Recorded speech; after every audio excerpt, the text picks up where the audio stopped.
asli saya di DPR. Satu-satunya di Indonesia sekretaris desa yang kantornya di lantai 20, kamar 13 gedung Nusantara DPR. Ketua apa namanya sekretaris desa di Kebun Jauh. Jadi Kebun Jauh ini kan kantornya DPR. Baru terjadi tahun ini. Ada Ecat ini asli dari Ananda Farisi, orang Lampung. Dake-dake Padang. Nah, kemudian ada lagi Habib, ini jangan ini Habib beneran. Ini Rifki Badri, Mama Sunda, Bapak Arab, hasilnya ini. Nah, ini Habib beneran ini. Nah, ini wasilahnya dari beliau mengenalkan pesan ini sehingga saya terbuka untuk hadir bersama dengan Adinda Azam ya. Subhanallah, para ustaz, ustazah semuanya, anak-anakku, masa depan Indonesia, Subhanallah, masa depan Islam ditanamkan. Saya tidak panjang lagi karena sudah diuraikan dengan sangat khas, sangat tulus dari Pak Kiai kita yang saya kagumi, saya hormati. Maka Ustaz Faizal, saya ingin mengutip sebuah cerita pendek dalam buku yang saya baca. Saya tidak menarik santai. Salah satu kegagalan hidup saya adalah tidak mampu menjamak sekolah pesantren. Tapi keindahan batin beragama itu membuat saya selalu bicara soal istiqomah daripada kita. Anak-anakku yang saya banggakan, saya muliakan, karena waktunya sangat pendek, ada 2 lagi Pak Kiai. Saya batalkan pertemuan di MPR di Hotel Arya Duta. Saya sudah izin sebagai ketua fraksi diundang rapat pimpinan. Saya bilang, saya pimpinan itu sudah biasa, menyiapkan pemimpin itu luar biasa. Itu bedanya.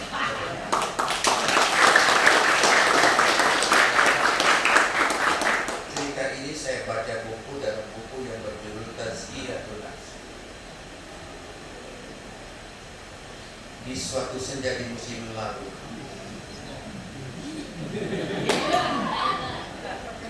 di Madinah, ketika Ali bin Abi Thalib menceritakan kepada Nabi tentang perjalanan dari Mekah ke Madinah. Dalam perjalanan ternyata Ali menemukan pelepah kurma yang bertuliskan bahasa Arab yang dia mengerti artinya, pasti bahasa Arab, mengerti artinya, tetapi dia tidak paham maknanya. Sampailah di Madinah, kemudian beliau menyapa Rasul. Tadi saya menemukan pelepah, kemudian Nabi mengatakan, ya Ali, saya sudah paham arti apa hikmah di balik tulisan ini. Berangkatlah engkau ke arah timur kota Madinah, ketemulah seorang kakek tua yang berjenggot putih. Banyak hitam kan Pak Faizal, berjenggot putih. Kemudian tanyakan pada beliau apa hikmah di balik tulisan pelepah ini. Sesampai di kota timur Madinah, kemudian Ali bertemu dengan seorang kakek tua yang berjenggot putih. Kemudian kakek tadi itu menjawab, ya Ali, saya sudah paham apa yang Anda maksud tentang hikmah dalam tulisan itu. Kemudian, jika engkau ingin mendapat rahasia hikmah di balik cerita itu, maka ada di depan rumah saya ini ada onggokan pasir yang sangat besar dan cukup tinggi. Coba kau sebisa mungkin memindahkan pasir itu dari sebelah kanan ke sebelah kirimu, suku-suku sampai tuntas. Dari Ba'da Asar kemudian sampai Maghrib, pasir tadi tidak habis-habis. Semakin digali dipindahkan, semakin banyak pula isinya. Ini cerita sufi. Nah kemudian kata saya kakek, apakah kau masih cukup waktu untuk bisa memindahkan pasir itu? Kata Ali, saya sudah tidak sanggup lagi, sudah terlalu capek dari Allah. Engkau tidak menyesal? Tidak.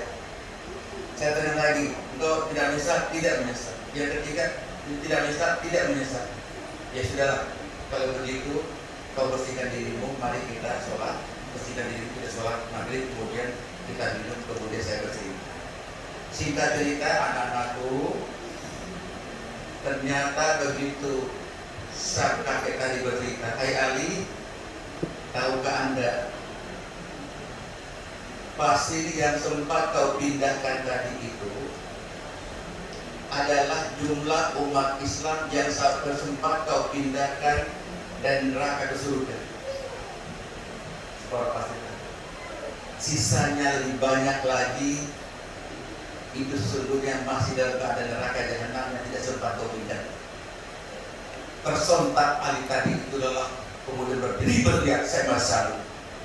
Kemudian kata sang kakek, ayo tenanglah anakku, rahasia hikmah sudah selesai.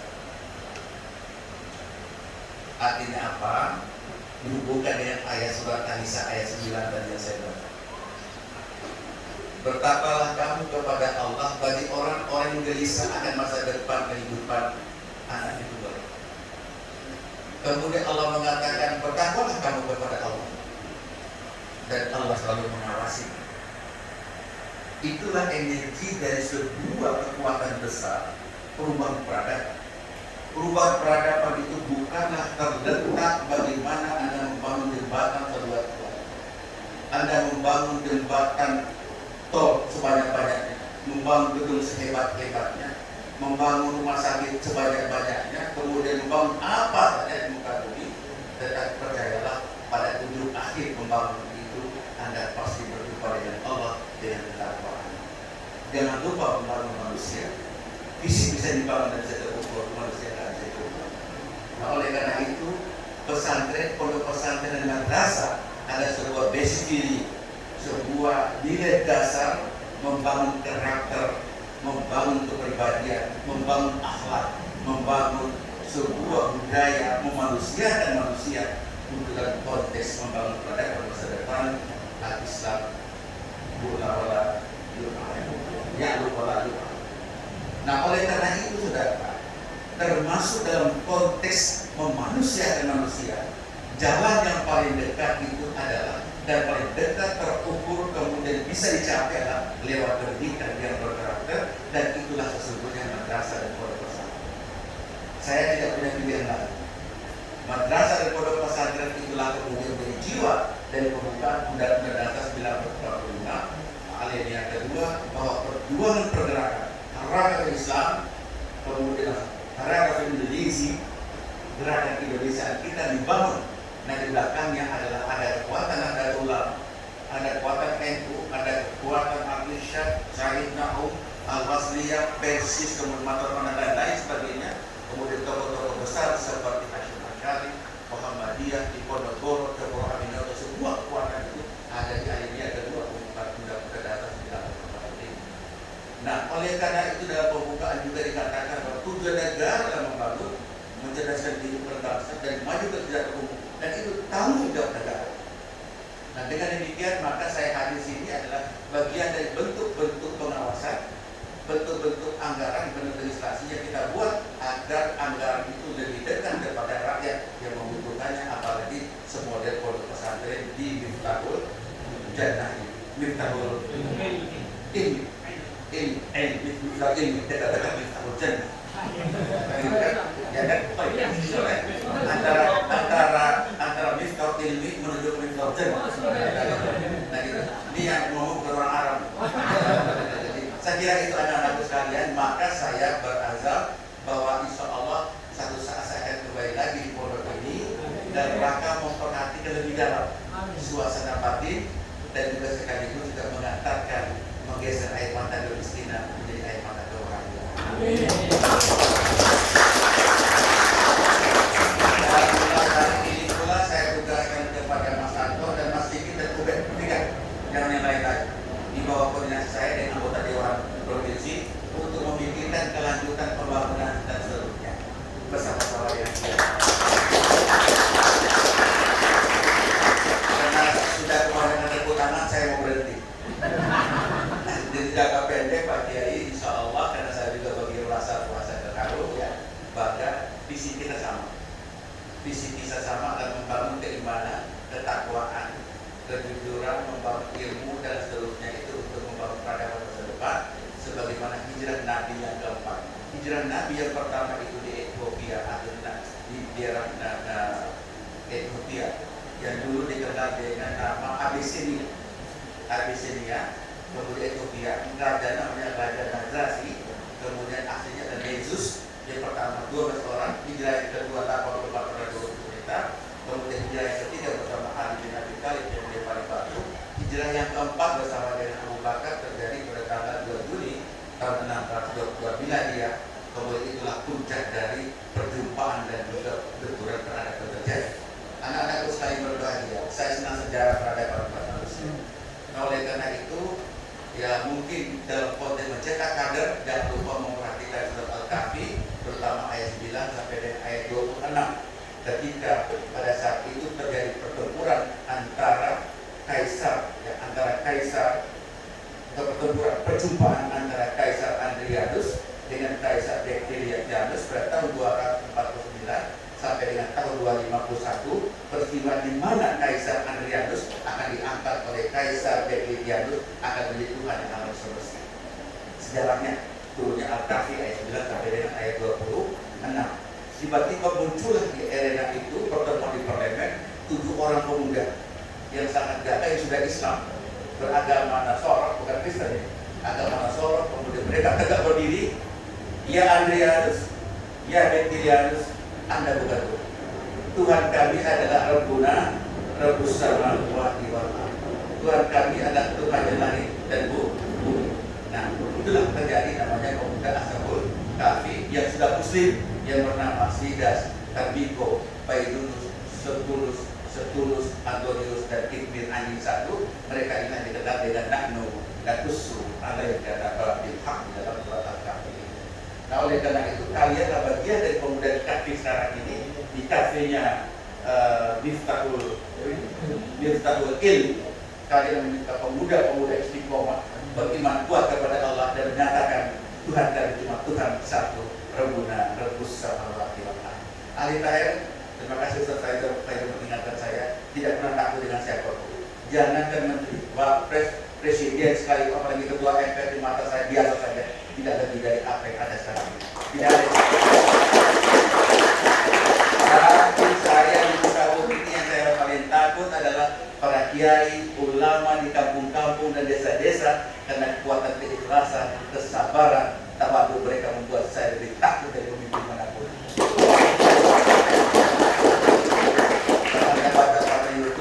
Jangan pernah bangga dengan jenderal Anda. Jenderal yang tidak pernah menampakkan kaki di bumi, hilang mata kejenderal. Karena apa? Istiqomah itu penting, keberanian itu penting. Hidup kita cuma sekali, maka hidup yang berarti. Nah, itu sekolahnya Mas Fajar tertulis ketika anak saya di Gontor itu, begitu saya tidur di bawah di kardus, kemudian memandang di ruang tamu itu pintu keluar, hidup sekali, maka hidup yang berarti. Hidup di Gontor. Maka anak saya pertama di Gontor, 2 Gontor, 3 di Darul Falah, kemudian 4 di Gontor. Itu bagian dari cara untuk bagaimana supaya kepingin anak-anak saya di Nusa Tenggara Timur bisa mereka tampil di sana pada satu saat juga mereka tegak. Kemudian mereka mengatakan di istiqomah ada muslim qabla kulli syai'. Jadi itu saja benar. Jadi sebenarnya kebanggaan mereka muslim di tengah-tengah Katolik itu ada yang menyatakan diri saya muslim loh. Kalau Anda saya kata orang baik loh, kami orang penuh kasih sayang.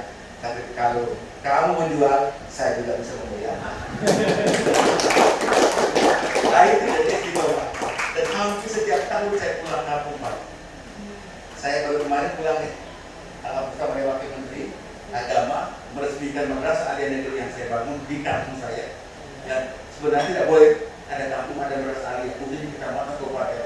Kan politik bisa merubah yang tidak mungkin dulu mungkin. Madrasah Aliyah Negeri kemudian mendirikan apalagi masjid sekaligus juga meresmikan jembatan penghubung antara orang muslim di antar bukit sana. Mengambil air di pantai itu kurang lebih 3 jam, kurang lebih cuma 5-10 liter anak tersebut. Alhamdulillah tabarakallah, Allah juga beri jalan para ya. Sudah digambar oleh orang ITB untuk bisa jembatan penghubungan 7 miliar, duitnya insya Allah sudah siap. Bisa nanti cuma waktu pakai sepeda kurang lebih sekitar 20 menit saja sudah bisa menanam air dari bawah. Nah, itu bagian dari cara yang tidak mungkin di mata manusia, di mata orang beriman sesuatu tidak mungkin bisa menjadi mungkin. Kita bagikan.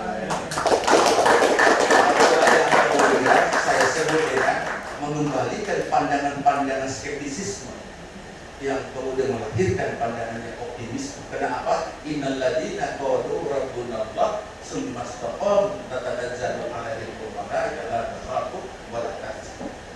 Sesungguhnya orang mengatakan Tuhan mereka adalah Allah, kemudian Allah mengatakan kepada mereka, hai malaikat, sampaikan kepada yang beriman itu jangan pernah takut, jangan pernah bersedih. Nah itulah. Tetapi kalau saya sudah menjelaskan dengan Pak Kiai tadi, saya merasa sedih juga. Dua air mata kena keharuan. Saya kira ini saja anak-anakku selamat belajar. Insya Allah Mas Ustaz Mubarak ya. Nanti Mubarak nanti kontak dengan saya. Proses dimulai bulan Juni sudah mulai kuliah. Insya Allah nanti pilihannya tinggal mau di UIN di Jember atau mungkin di Serang kita usahakan ya. Atau di Cirebon atau di Bandung atau ya sudah pasti dua Jayapura atau Jember. Saya punya data 5 orang. Kemarin saya kirim di Papua 21 orang saja. Ya, bertahun orang ayatnya di Jakarta. Kemarin kami rapat tadi sudah 50 lagi sudah S1 dan 50 orang S2 dan kurang lebih 3 orang program doktor. Untuk menghiasi Nusa Tenggara Timur, kemudian mereka mengatakan anak muslimun qablatul syai'. Tidak ada tidak mungkin. Sampai sana sampai dengan apa namanya? Uskupan tanya, uskup nanya. Alita mau bikin apa lagi di NTT? Saya bilang sepanjang saya masih jadi anggota DPR, sepanjang saya masih senang di Papua, saya istiqomah untuk membangun Islam Nusa Tenggara.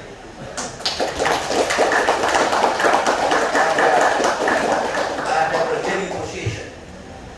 Gubernurnya kan sudah melahirkan minuman keras itu jual bebas dengan kadar alkohol 40%. Silakan saja bermabuk-mabukan, tapi Islam jangan dijaga. Kalau Anda mengganggu Islam, saya akan melawan. Sudah gitu sikap saya. Dan oleh karena itu, saya orang baik. Wajah saya boleh galak, boleh serem, tapi istri saya cantik melahirkan Faris yang baik. Dari Flores orang hitam cari yang putih agar bisa merubah keturunan. Bisa cantik nyanyi dong. Iya, ya kalau nyanyi kan dengan Buya kan panggil Buya sekarang. Dengan Buya ini kan jodoh yang paling pas untuk ukuran manusia subhanallah. Saya kira Allah al-insan bitafkir wallahu bitakdir. Manusia hanya berpikir, manusia yang menentukan segala sesuatu. So ya, saya juga di ulama sekarang. Ulama usia lanjut masih asal. Anak-anak itu boleh sedih, tapi juga boleh gembira, tapi juga harus tough. Mampu berdiri, bisa melihat berbagai menegakkan kebenaran apa ma'ruf nahi. Anak-anak boleh lihat saya di YouTube, tidak pernah saya terlalu kasar kecuali perasaan saya terganggu karena agama saya diusik. Anda boleh membunuh saya, Anda boleh mengusik saya, tapi jangan pernah coba mengusik agama saya.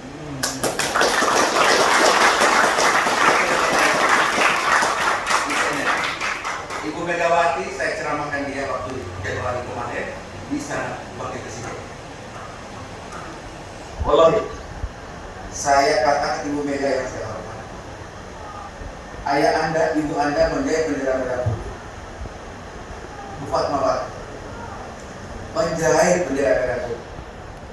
Tetapi jangan lupa kalau bendera merah putih, pertemuan antara merah dan putih tanpa ada jauh dan benang tidak mungkin akan bisa dirajut merah putih. Dan Fatmawati lah merajut merah putih, mempertemukan antara merah dan putih itu dengan jarum dan benang. Kalau Anda hanya merajut merah putih hanya dengan jarum tanpa benang, maka tidak akan pernah tercair bendera merah putih. Ya. Karena dan merah putih itu dijahit, yang menjahit merah putih adalah para ulama, kiai, buya, ustadz di kampung-kampung di desa-desa melakukan perlawanan terhadap bangsa asing yang menjaga bangsa Indonesia. Dan itu ada di pesantren, ada di pesantren Pobong, ada ulama kampung, ulama sarungan, ulama di desa-desa dengan keikhlasan, kesabaran, ketawaduannya lah mereka mendirikan bangsa ini tanpa ada pabrik apa-apa kecuali di kalimat ini. Saya kira ikut memutuskan. Ya sudah, pokoknya begitu saja anak-anakku. Pada satu saat kalian juga bisa menjadi anggota DPR. Jangan menjadi anggota DPR, jadi presiden pun bisa, menteri pun bisa, wapres akan lagi sudah bisa. Alhamdulillah. Yang paling penting adalah 5 hal yang Anda jaga. Pertama, kuat dari iman. Kuat dari iman. Ujung akhir kekuasaan itu tanpa iman, Anda Anda menjadi seorang koruptor. Anda menjadi seorang yang sangat dolim dengan rakyat. Anda tega dengan rakyat Anda karena iman Anda tergadaikan dengan kepentingan jangka. Yang kedua, kuat ilmu, kuat ilmu. Yang ketiga, kuat akhlak Anda. Kuat takwanya, kemudian kuat juga jisim, fisik. 5 kekuatan itulah yang menjadi milik pesantren, akan menjadi gagah, akan menjadi kuat, akan menjadi tough untuk bisa merubah keadaan. Saya kira ini saja apa yang saya sampaikan. Saya lupa nanti minggu depan hari Jumat pada Rifki. Habib. Jadi Umi nanti dibuat Umi ini.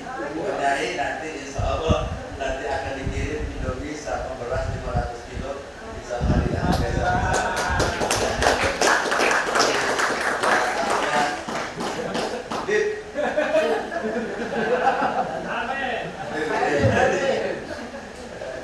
Jadi nanti ini tugas logistik nih. Dia tidak boleh kilo.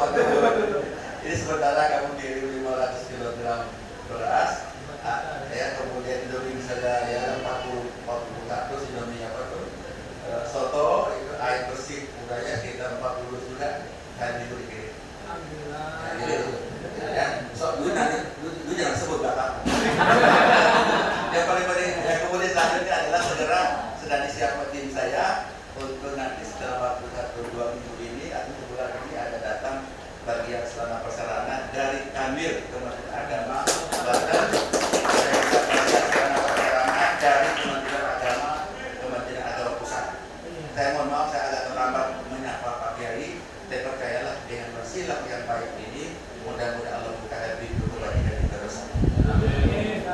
Saya lagi anakku, tugas pemimpin adalah menggeser air mata kemiskinan menjadi air mata Tuhan.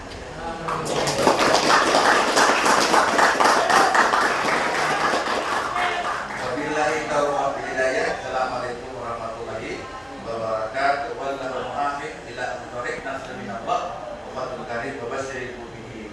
Assalamualaikum warahmatullahi wabarakatuh. Waalaikumsalam